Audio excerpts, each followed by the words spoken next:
Untuk mengimbangi pertumbuhan kebutuhan listrik, PLN UIP Sumbaksel kebut pembangunan.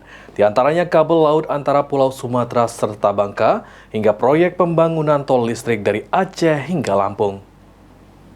Pers atau yang mewakili dari TVRI Sumsel. Dalam kegiatan media gathering dan rapat koordinasi perizinan, komunikasi dan TJSL PLN UIP Sumbaksel tahun 2025 yang dilaksanakan di Hotel Harper Palembang pada Kamis 13 Maret 2025. Manajer Perizinan dan Komunikasi PLN UIP Sumbaksel, Marudut John Ferry Simarmata, mengatakan untuk memenuhi kebutuhan listrik masyarakat khususnya di Pulau Sumatera yang semakin meningkat, PLN UIP Sumbaksel melakukan berbagai langkah strategis seperti pembangunan kabel laut antara Pulau Sumatera dan Pulau Bangka hingga pembangunan transmisi Gumawang, Lampung, dan daerah lainnya. Berdasarkan data, pertumbuhan kebutuhan listrik di Sumbaksel rata-rata di angka 8% di tahun 2025 ini. Pemerintah melalui PT PLN Persero berkomitmen untuk senantiasa memenuhi kebutuhan masyarakat. Pertumbuhan listrik rata-rata ke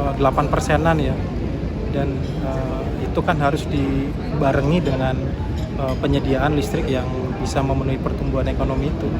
Seperti itu. Dan dari tahun 2020 tadi seperti kita laksanain video kan, jalur kabel laut untuk memenuhi kebutuhan listrik Bangka sudah operasi.